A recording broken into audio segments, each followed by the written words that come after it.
I'm Etzion from Haifa, Israel. Today is 5th of October 2024. As usual tradition, we start with a musical piece. I discovered the musical piece from 11 years ago while I was still playing the flute. It's a bit hazy, but it's a short piece and it's fun. So we are going to share this. Where is it hiding now? Disappeared. I made it, it was prepared. I sometimes don't understand what's going on with these things. Okay, I will reactivate it.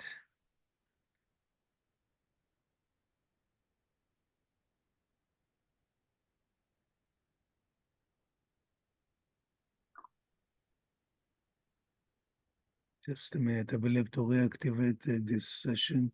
I don't know why it stopped. It was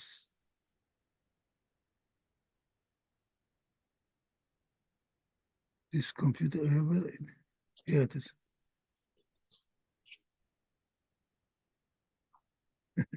Just a minute.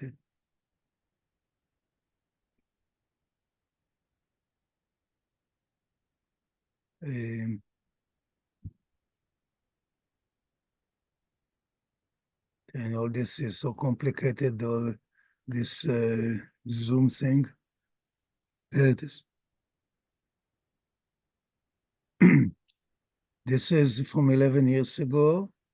This is, I believe, yes, it's written as 11 years ago, where I was living in Meherabad. Meherabad is a small town, 10 kilometers westward of Jerusalem.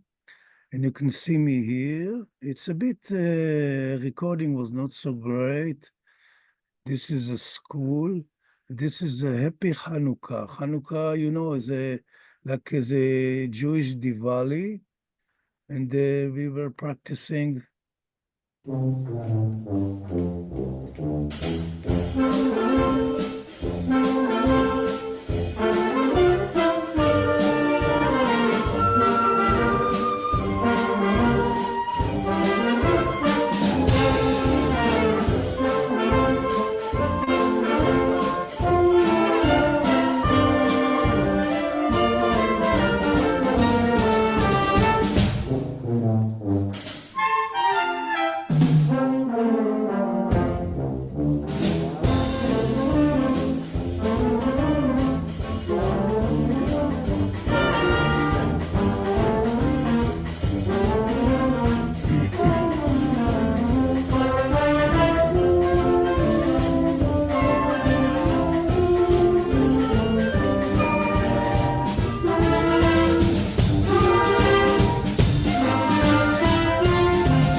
You heard it? Yeah, Wonderful. very nice. Hey, what's going on there? Just a minute. It was short. Yeah, it was short, meant to be short, good enough. Yes, but I found a piece where I was still playing the flute. You could see me on the left side corner, leaning against the wall.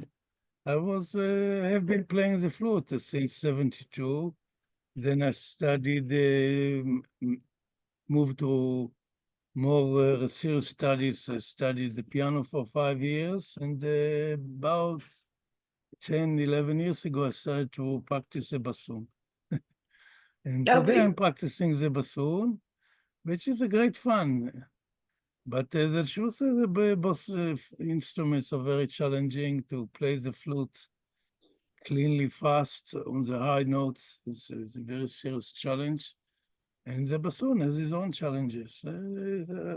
But I fell in love with the bassoon from first sight, and I couldn't leave it. It's a great fun. So I'm sharing the musical piece first as an entertainment, first as a nice introduction, set the stage for some nice vibes. But it's always a reminder that a musical band is the closest simile to a spiritual circle. And I keep on saying it again, again, again, again, because I am the only one in this community who is saying it, unfortunately.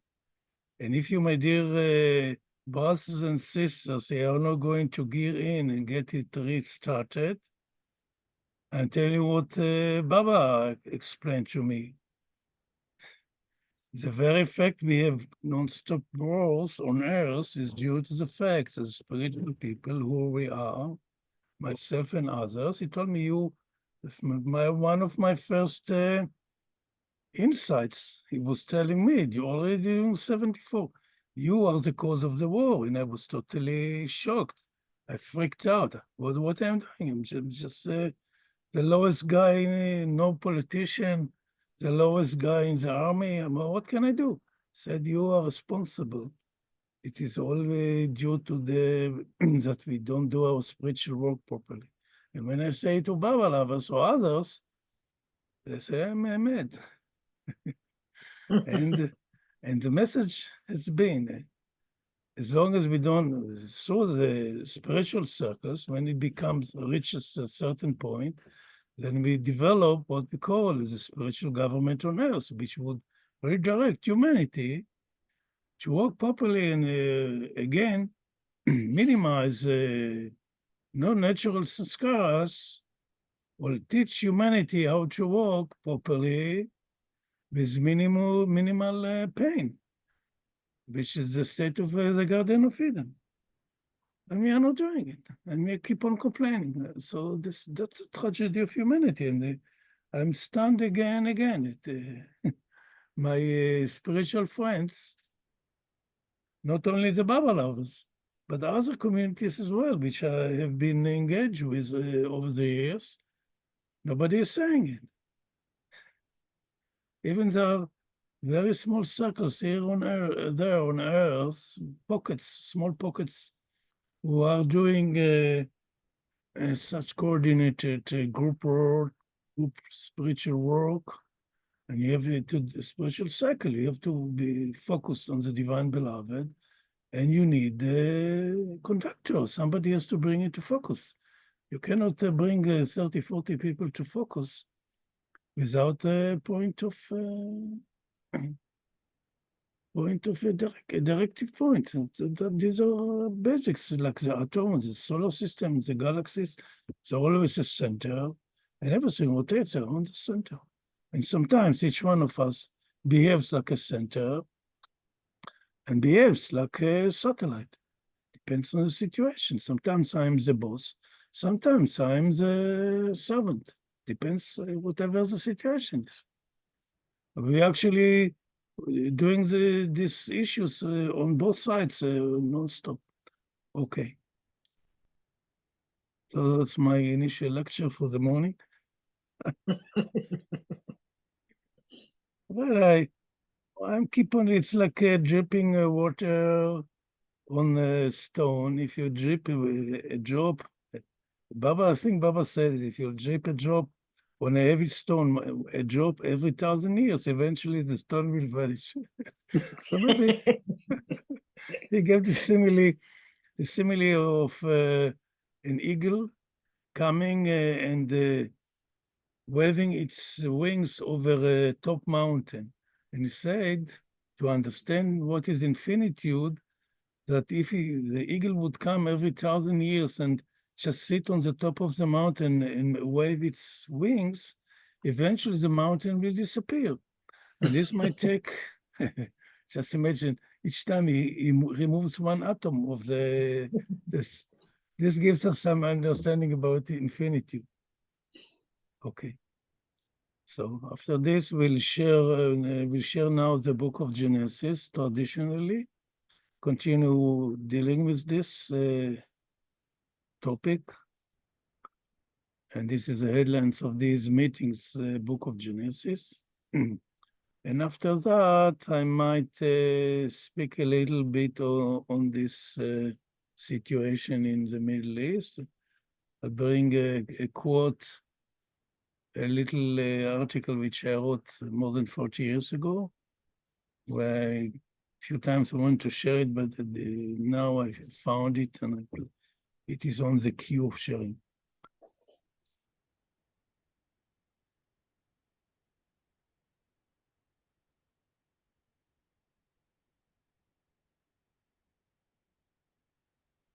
Here we are. This is where we reached last time.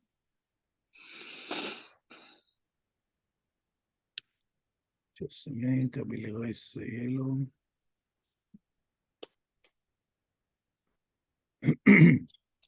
Excuse me. Man was created in order to till the ground, to serve the physical realm, which is composed of the mineral, vegetables, and animal kingdoms. The entire creation is waiting, so man will assume his stance. As long as humanity doesn't serve its purpose, the creation cannot go on and advance on the evolutionary ladder.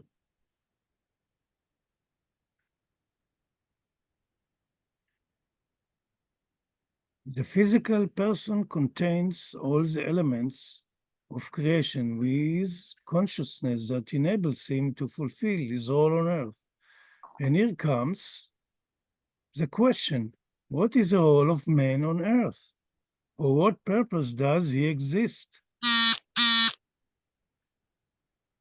Again, mistake.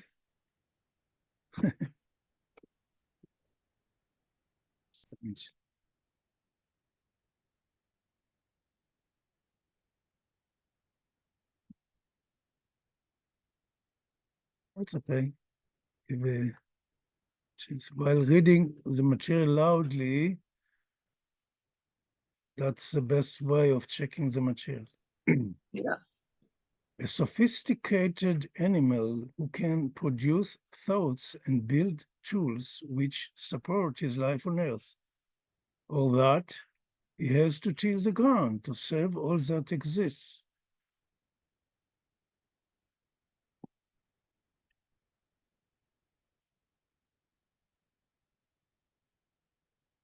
In this version of the creation, man was created before the plants. Only the mineral creation exists, and then the human body came up, who are composed from the earthly elements, and to the body a soul was added, which makes him a super living being. We are dealing with the second chapter of Genesis. The first chapter was a creation of states of consciousness culminating with the appearance of Adam, the avatar, in the image of likeness of God, the spiritual man. And it ends with the seventh day of creation, which is equivalent to the seventh plane of creation, where we became merged again with the divine consciousness. And then, why it is a Shabbat, the Saturday is a day where we are not supposed to make any labor. Actually, what happens in this state, there are no more formation of sanskars. So this kind of work is coming to an end. When we achieve this state of God realization or re-emergence of our being with the divine, which is the purpose of creation. Now, the second chapter is dealing with the creation of the physical man and its sojourn to become heavenly man, heavenly being. And this is a second creation. And we will try to further understand this, that many scholars thought that this contradicts the first chapter, which it isn't. It complements the first chapter. The evolutionary process described in the above chapter, which I tried to describe as an internal process which occurs within ourselves in order to reach superconsciousness, is being described in this chapter as a result of the working of beings endowed with superconsciousness, who act in order to create a world that keeps on evolving. There is an internal process which aims at achieving superconsciousness, which is the aim of creation. But as soon as a person reaches this state, he is obliged to come back and assist the creation to reach the place where he or she are. There is no male, female at this stage, so I will use he from now on for both genders. This is just to be convinced. I'm not going to make a story of this. I prefer the males over the females. This is just tradition. Such a person becomes a leader and a guide for humanity who didn't achieve yet this stage. He has to teach humans how to guide the physical kingdoms, minerals, plants, and animals, in order that they will reach the human stage. And humans ultimately have to reach superconsciousness in due course. This chapter portrays actually this stage. The person who reached the stage of Elohim continues to create. Elohim is an expression for infinite superconsciousness which acts with perfect unity. But Elohim this is not why I said in the beginning that Elohim is who we are, the gods in plural. This is the first verse of Genesis. Maybe I have to rephrase it. And by the sixth day appears a new being, Yahweh Elohim. Yahweh is singular, that the Elohim, the manyness, become again oneness. Is a circle of the perfect masters. And the perfect masters are working as one body. There could be 2, 3, 50,000 perfect masters. They are one. And this is what we call God. The union of the masters, the fraternity of the divine beings, back to the oneness of Godhood with superconsciousness. At this state of union, we humans cannot understand till we enter, because we ask a question, but you still remain as an individual. How could it be there is a union? For this, you have to be there and experience. It cannot be explained. And the Lord God planted a garden eastward in Eden, and there he put the man whom he had formed. And out of the ground made the Lord God to grow every tree that is pleasant to the sight and good for food, the tree of life also in the midst of the garden, and the tree of knowledge of good and evil. First man was created, and then, but the earthly man before vegetation, before animals. So he was in a state, he didn't need to eat, or we don't know what was going on there. And only after that, we don't have here days of creation, but a process. It's very different than the first chapter of Genesis. But this, what we are studying here, is actually what Baba Sedigon speaks. That first, is everything is man, and concealed in everything. And man, we create this world, or this phenomenal world, this physical world, as being our own creation of the God beings, due to our urge to reach Godhood, back to Godhood. This tremendous attempt to reach the goal created this world. We are the creators of this world. This what is being said here, which is rhymes quite nicely with what Baba explains in God Speaks. What I'm trying to say also, that all the New Age material, all of Baba material, whatever was said, everything has been included in the book of Genesis. But the people who wrote the book of Genesis had super consciousness.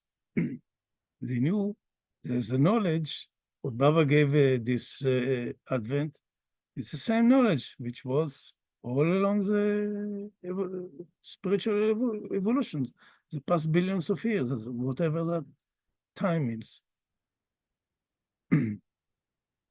Now we're getting into this garden the Lord made. There's a tree of life and the tree of knowledge, of good and evil. There's a possibility, now we come back to the possibility, to the free will principle. We spoke about this in the first chapter of Genesis, and now we speak about this again. The story of the legendary Garden of Eden sounds like a nice, comfortable place free of worries, troubles, and disease. But where is this place if not within us? And all that exists, it is due to our being. So the Garden of Eden is a mental state within us. The Garden of Eden, the wonderful, perfect place where eternal happiness is abiding, is our own creation.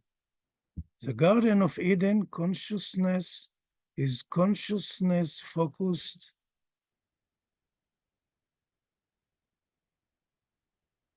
so say something here, I'll check it later, of higher values and project them to the surroundings. The endless efforts of human beings to secure for themselves a place on earth, which is they will call Garden of Eden, while the inner state of humanity is not such, is doomed to failure. As history proved the past few thousands of years, all human efforts, all the wars and the struggles were meant to create an Edenic state on earth. But as long as it is an external state, it cannot exist. We create the familial cell, husband and wife with children, build a nice house and feel it. Should be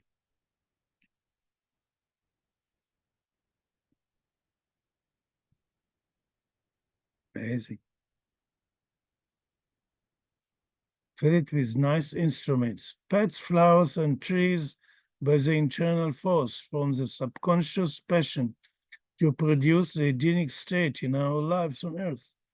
This is a true and sincere effort, and actually one of the means the creation aiming at, from the cosmic urge which divided the infinite in order to create a new unity, but with a state of consciousness which didn't exist before. The efforts of the earthly person who disengaged himself from the cosmic effort in order to create his own external paradise, and thus he will feel that he lives in Eden, cannot succeed. All what we have been doing the past recorded 10,000 years and more, trying to reinstate this artificial Edenic state, some sort of imaginary paradise. I don't understand what the real paradise means. This is not some place that you are completely comfortable and happy. You don't need to worry about anything. It's totally misconception. It's a mental state, a spiritual state. It's not a physical place. When we abide in Eden, then we can influence the physical realm. It's always backwards. People want to reinstate the physical paradise, and then everybody will be happy, then all the wars will disappear. It's not working. The fact is, it's not working. And the river went out of Eden to water the garden. The river of consciousness is streaming from us, and this is what can turn the creation into paradise, a state of perfection and harmony throughout creation. This state depends that each individual will live in internal harmony and will act with harmonious action with his partners. I see all these stories as episodes happening within ourselves. It's nothing external on the physical plane. Everything is happening within us. All this story of creation of Genesis is happening within ourselves, and it is being projected to the physical realm. We thus create the physical realm when we have these experiences. And from thence it was parted and became into 4 heads. It's talking about 4 rivers. The name of the first is Pishon. That is it which compasses the whole land of Havilah, where there is gold. These phrases are quite mysterious, and of course, people try to understand it all over the millennia.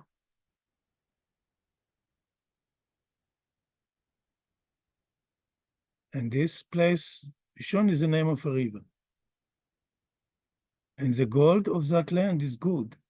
There is bdellium and the onyx stone, precious stones. And the name of the second river is Gihon. The same is it that compasses the whole land of Ethiopia. But the Gihon is a little stream in Jerusalem, what we know today. Doesn't matter. And the name of the third river is Hidekel, which is today in Iraq. That is it which goeth towards the east of Assyria, and the fourth river is Euphrates. Also in Iraq, Mesopotamia at that time, the people who wrote this book were living in Middle East, Mesopotamia, Aram, Canaan, what we call today Israel. They were moving about the whole land. Now I'm calling these rivers as temperaments. Since everything is emanating from us, so I felt that this, what I'm projecting now, 4 basic temperaments influence the human mind. These temperaments were formed during the processes of spontaneous creation without the human capability of choosing and influencing. In the beginning, humankind is a creation of cosmic forces. In the second stage, humankind has to elevate and direct these cosmic forces. The temperaments might of cold or agitated, tolerant or nervous, sensitive and apathic, concentrated or scattered, composed and scared, smiling or crying, arrogant and shy, sheepish or rebellious, reckless and careful. In the first stage of creation, the first chapter of Genesis, the cosmic forces in the shape of what we call the perfect master were created. Now this fraternity is directing the ongoing movement of the physical creation. And this is a God. Whenever we call God, is a fraternity of the perfect masters. By means of the garden consciousness, we must learn how to manage these internal temperamental rivers in order to direct them instead of directing us. This is a challenge which demands much internal effort over length of time. A person cannot be free as long as he cannot control the temperamental rivers. It is easy to view it on others who surround us, their lack of ability to act through freedom, their decision always should be their decisions. If I say are,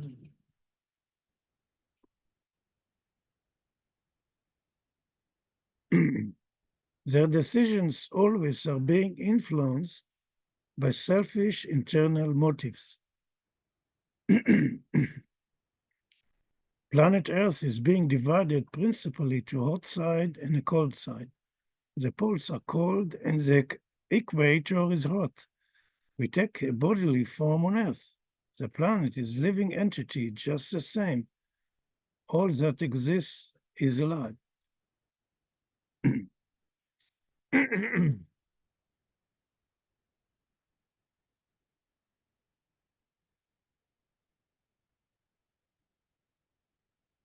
I continue to relate to the text that it depicts circumstances which occur within ourselves.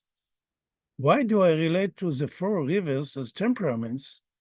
This was an association which crossed my mind while meditating on the text.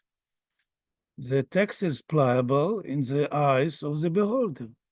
Each person can find here what is suitable for him. This is not a scientific writing, but artistic. And when you don't wonder why an artist paints one side of the face as green and the other side as blue, so also here there is some freedom of expression, which enables seeing things from an unusual angle of perception. The streams of consciousness engulf the entire physical creation and direct it subconsciously.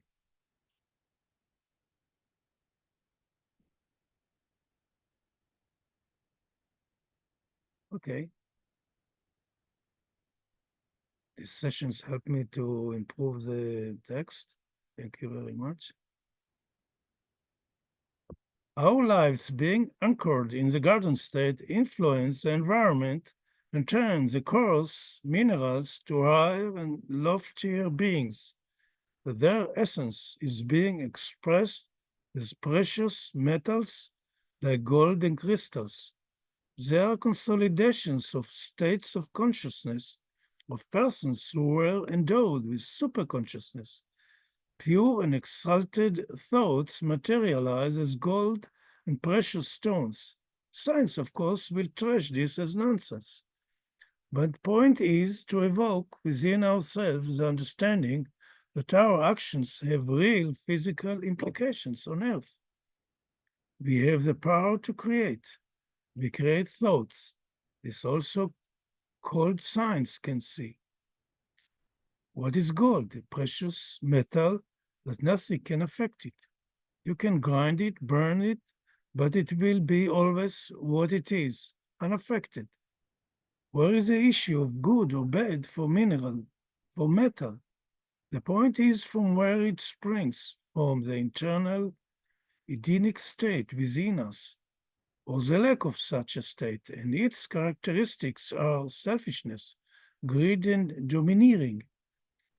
Gold in the garden state, where man chooses to serve the creation, is good. It turns into evil when man reverses the aim of creation. When the eternal garden state prevails, it cannot be annihilated. There is no external force which can change it. Now, when we read these passages which I have been offering, we can see the rationale behind why I'm saying this, the rivers of of the rivers moving through our feeling realms, which we have to learn to direct and control.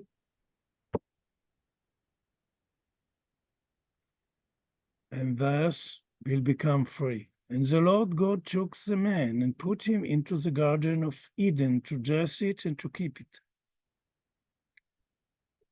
And the Lord God commanded the man, saying, of every tree of the garden thou mayest freely eat, but of the tree of the knowledge of good and evil, thou shalt not eat of it.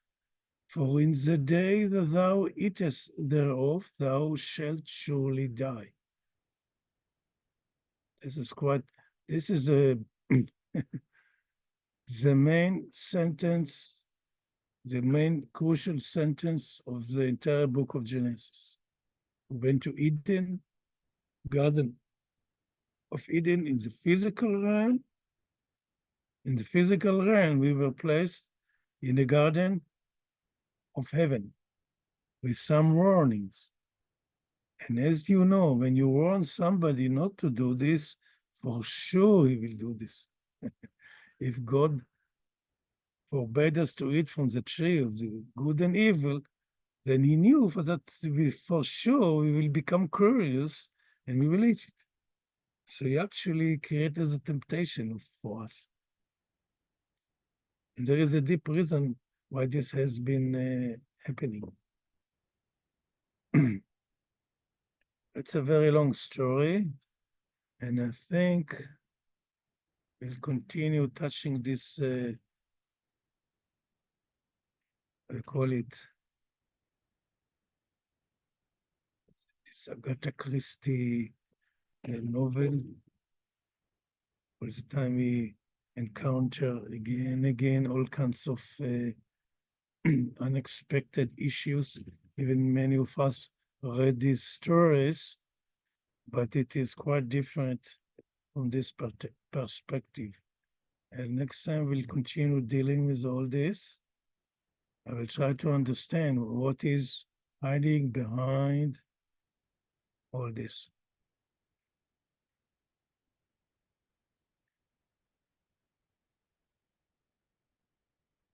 Okay, still around? It's a very strong material, and it is so clear. And each time reading it, all what I have been writing, I was reading the verses of the Hebrew verses, and then each time I was reading it, I would be engulfed with powerful streams of thoughts. You can call it inspirations from Baba, because I focus on Baba. That's my focus. And he's initiated this process of writing these explanations on Genesis. So you can see the rationale behind this. Even it is everything is spontaneous, but there's a constant logical line which brings all these stories together in a coherent sense. Now, what I was thinking, I can stop here or continue a little bit. If I continue a little bit, then maybe we'll share a bit of the current situation for our country and this world. This is in a sense of, as I said in the beginning, we don't judge anyone, we don't complain. We bring the circumstance, we put it on the table and look at it as healers. Healers don't change, healers don't care who is responsible. Healers are the main concern is to solve the situation. And both sides must take responsibility, because both sides are responsible. And the fact that it was the avataric decision, Meherabad himself decided to stick this physical Israel into the eye of Islam, and it drives them insane. Why it drives them insane? It's a good question. Why? Well, I can get into it because it, in a way, the word as Israel comes back, the old school of Moses, then the school of Muhammad is false. This is actually what is behind the veil. Of course, this is not what being meant here. And that definitely Poland is the first school of Judaism, the first school of Moses. We will discuss it in the book of Exodus, the attempt to heal humanity back to the spiritual circles, which has been the work of Moses, and the failure, our failure to achieve this. This is our failure. Today it's failure, not the children of Israel that we blame them, or the so-called Jews that the whole world enjoys to blame for all our problems. But we all responsible. And each Advent, and then came the Yeshua Advent, or whom we call Jesus, the Christ of the Nazarene. And also it failed. It failed already in his time. So Mandela didn't have a clue why he came and what he wants to do. And then came after this, the advent of Muhammad to reinstate again, or correct, the falseness of both schools of Judaism and Christianity. And again, it didn't work out. And I assume the first 200s after Muhammad, they consolidated the Quran as they made up all this system of fighting all over the world to achieve peace. That the land of Islam is a dual al-Salam, that's the way, and the rest of the world is Dar el-Harb. Whatever, but as we see it, it's totally the opposite. Muhammad wanted to create democracy, and throughout the entire Muslim countries, and not but one single democracy. These are all police states, from Morocco till Indonesia. Nothing is working according to Muhammad's directives. Whatever we understood, and what we understood from Meherabad, who suggested that he was Muhammad. If he won't say it, if he won't have this first-hand experience, as Baba is who he is, I wouldn't believe this. How could it be? Because the record is quite nasty. What was going on? So I want to share a little article which I wrote, 1981. I wrote this article. The truth, it was written through my body. After I was translating, I got the center of the Meherabad Center of Jerusalem, 1980. And I didn't know what to do with it. I didn't feel to begin with a spiritual person. I was just a guy. Maybe I understand a little bit today than what I understood 40 years ago, more than 40 years.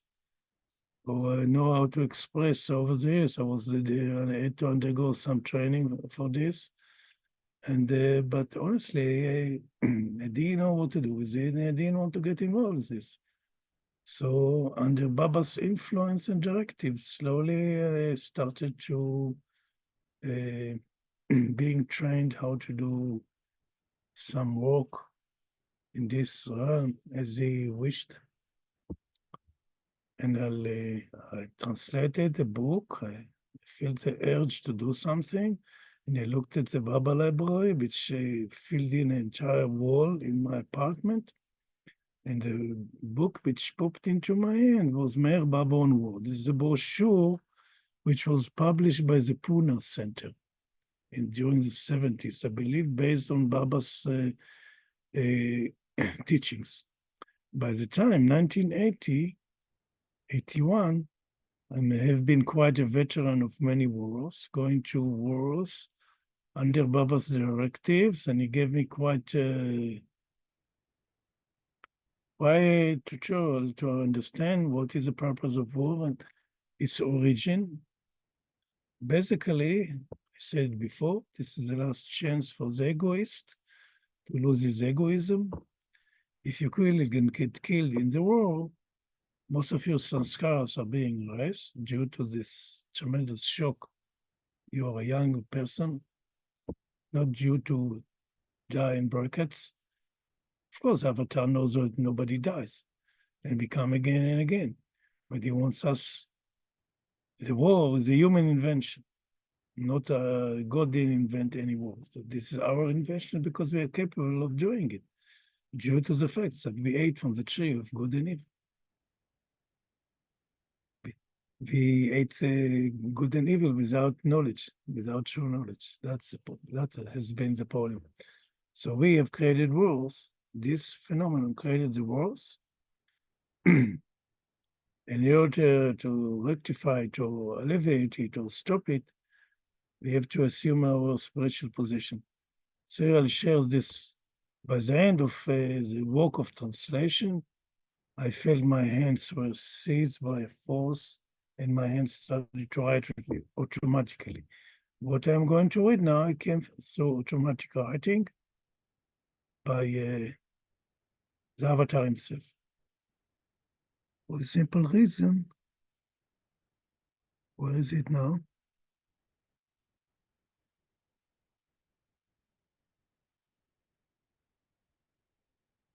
There it is.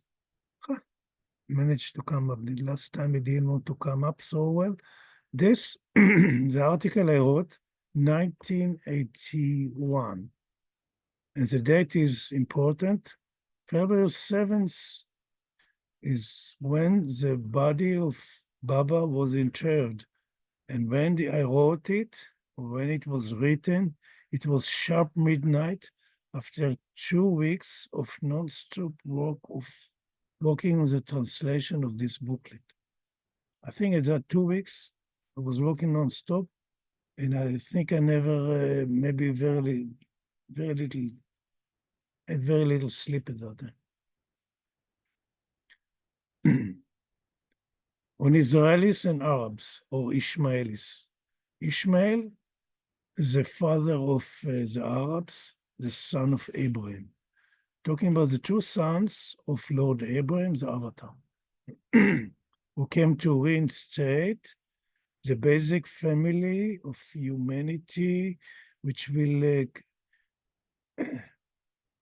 be able to recreate the spiritual organ on earth to direct humanity back to its true path.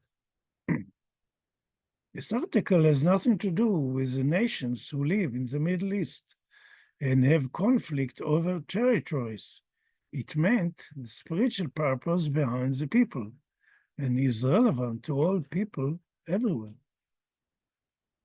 A quote from the introduction which I wrote to the book Meherabad on War. This book came to say that the truth exists in spite of all human efforts to discard it to death. We have a special purpose on earth. This is not being expressed by eating, drinking, making love, etc. Man was created to be a living truth, an example and a sign for his neighborhood in his living. We are not a thinking and eating animals, but the link between the cosmos and this earth.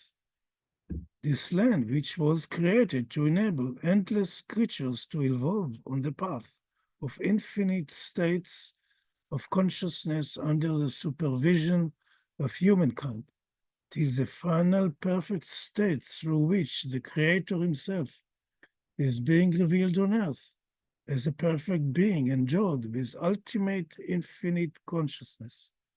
The state of Israel has a unique purpose on earth, just the same that each country and nation have their own special task. We can see the body of mankind like one big body, like the human body, consists of many organs and systems. The nervous system, the muscles, the bones, digestion, excretion, etc.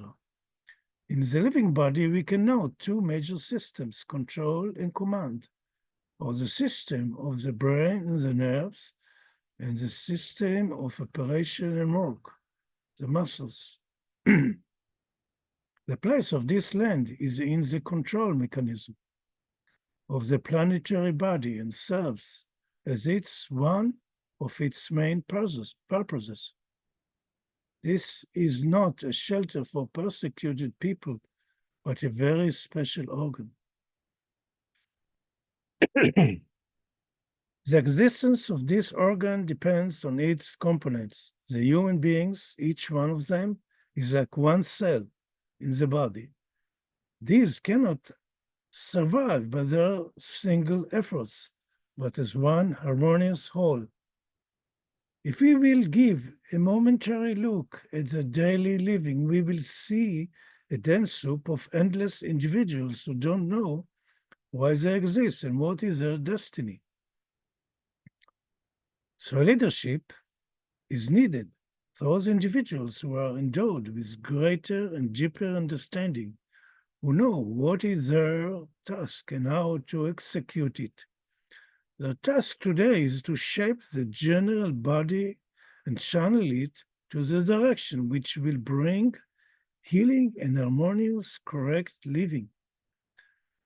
There is not today such a leadership in action, and that's why things look as they are.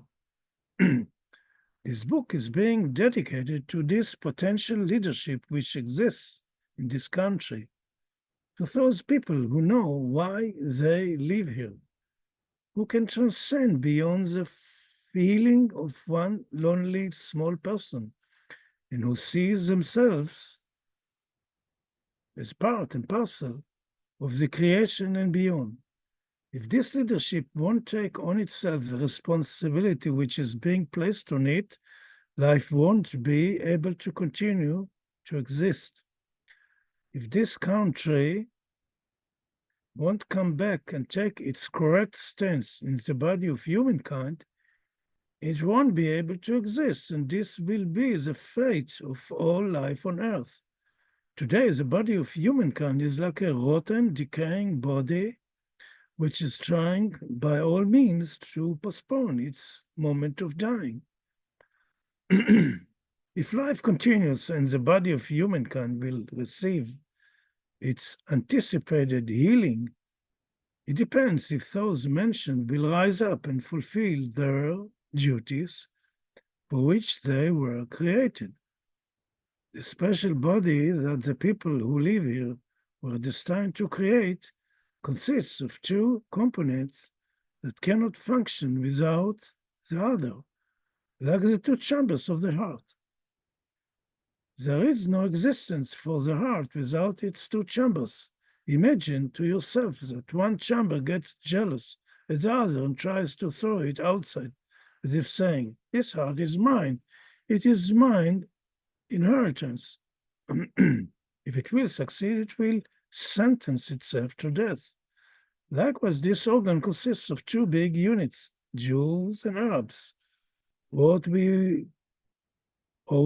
was once called the children of Israel and the children of Ishmael, the descendants of Lord Abraham. These two have to live together like one harmonious body. This land was meant for both of them together. The meaning of Israel is a man of God, a man, for example, who proves in his daily living the existence of the absolute truth. And the meaning of Ishmael is listen to God. Listen to the example and directives of the man God. Or we can say that the Arabs need the example. We, Israelis, have to proclaim. They cannot survive without us, and we cannot survive without them. The only cause which unites the Arabs together is their hatred to Israel. The only true cause which should unite them should be their love to Israel. And this will happen only when the God-man people will fulfill their destiny again. Wars will not stop as long as this state won't exist. It is not possible to invent peace when present condition will remain, sort of. Don't disturb me, and I won't disturb you. Such peace is an illusion. There is no substitute for the truth, and sweet words won't plaster reality. As long as each person sees himself as a separate, egoistic being, there won't be peace. Humans won't be able to evolve their proper stance if they won't have leaders as an example, people with wisdom and understanding who stand above selfish, narrow national considerations, etc. The prime responsibility rests on those who can take such responsibility.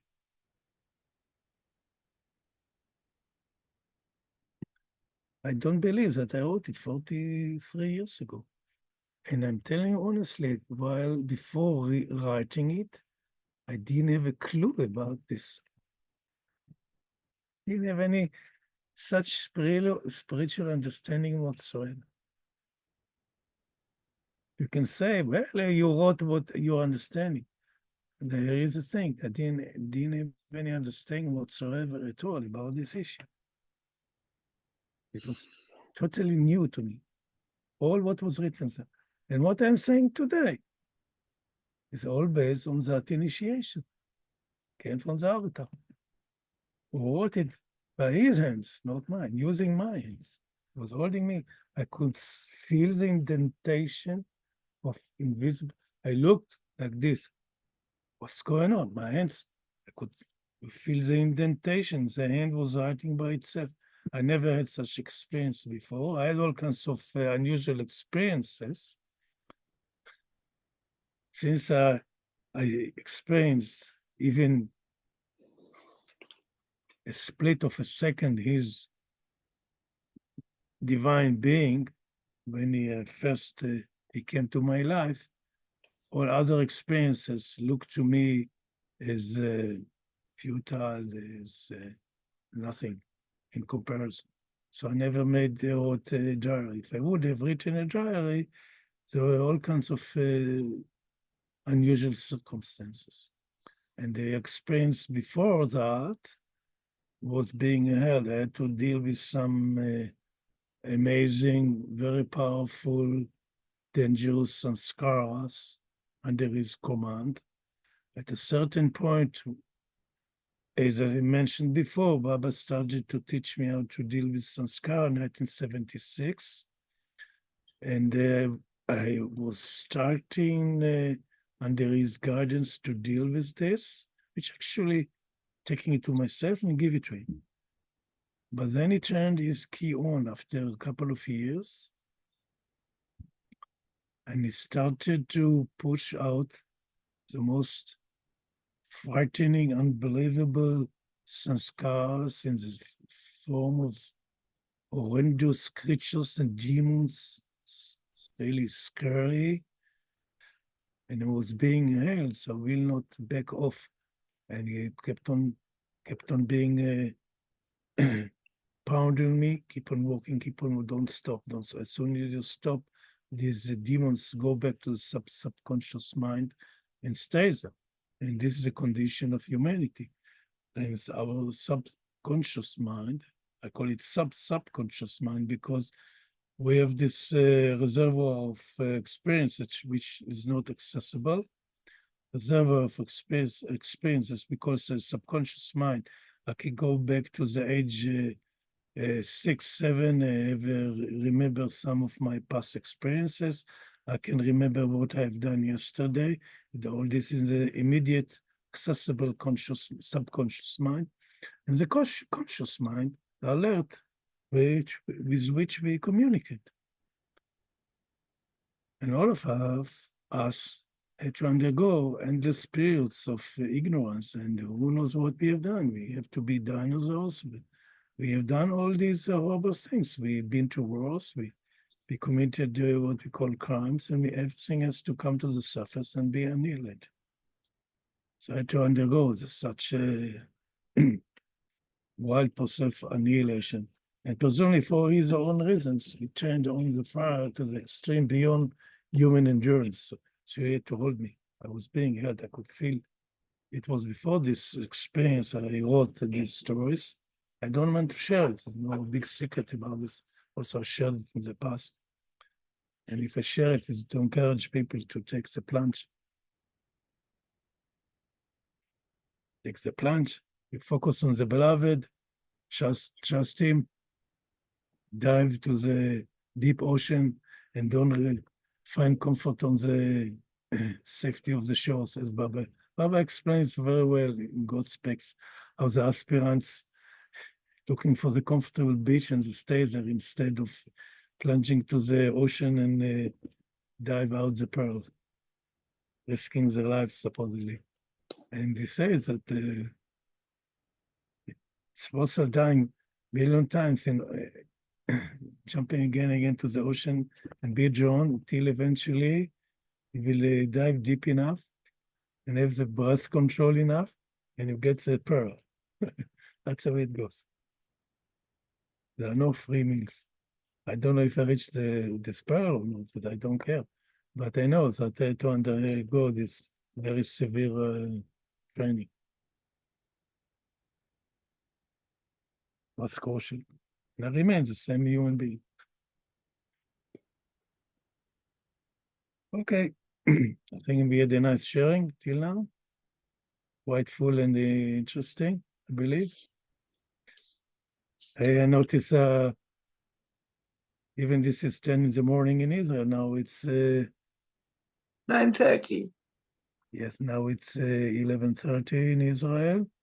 We were dealing more or less almost an hour and a half, an hour and a quarter. So this would be a comfortable time for Israelis or people from Europe to come and share. But it's an open forum. It's if they want to come, they're welcome. If they don't want to come, we'll continue. I hope they come. Yeah, if they can come, they come. They asked me during last of the sessions in the occasionally it's causes when these meetings are. I told him it's 3 in the morning, your time. But I have no problem. I see empty niches in the schedule, which I can share meetings at 10 Israeli evening, which is I think 3 in the East Coast time. So maybe I'll, Dr. Angela, I'll share such meetings, offer people to come for a free discussion. You can put all your whatsoever you feel and think on the table. Because we don't have such free discussions that people can come and I encourage it in the beginning so people will come and share the complaints about this situation so we can rectify it and clear it and heal it. I deal with Baba lovers all the time on Facebook and see their constant criticism and complaints. And this is heartbreaking because they're losing this the benefits of this Advent. It's really sad. I'm saying on behalf of Baba, he gave me the experience of his sadness over his lovers. Otherwise, what do I know? I don't know. If he gave me the experience that he is deeply concerned about his lovers, so I presume you have to do something about this. Not pretending that I'm some kind of an advanced soul or not, but I'm aware that due to my training, dealing with sanskaras, I can see if people get involved with all kinds of issues that takes them away from the path, takes them away, that turns them back to the beloved. And this is a real shame. Because each person can win this game without any effort whatsoever. Just focus on the beloved. Forget all these stupid words. Forget all these Jews and Arabs and the Russians, the Ukrainians, and the Somalis and the Sudanese and China and all this. Everybody, the North Korea and the South Korea, the whole world, and the gangsters in Mexico, all over the world. You have strifes and struggle, and everybody's fighting economically. The whole world is upside down. There's no, if people are running to find shelter and peace in the world, it's still temporary. They wanted to make I read in the beginning they wanted to form a safe haven for Baba Archive in Nashville. And now Nashville is all swept by a tremendous hurricane. There's no way to escape. I thought this would be well protected. Nothing is protected. Good Only our point. focus to the beloved is just only safe haven. Thank you. See you next time. Stop the sharing. Seems to me you had a good time. I had a good time, definitely. Okay, I stop the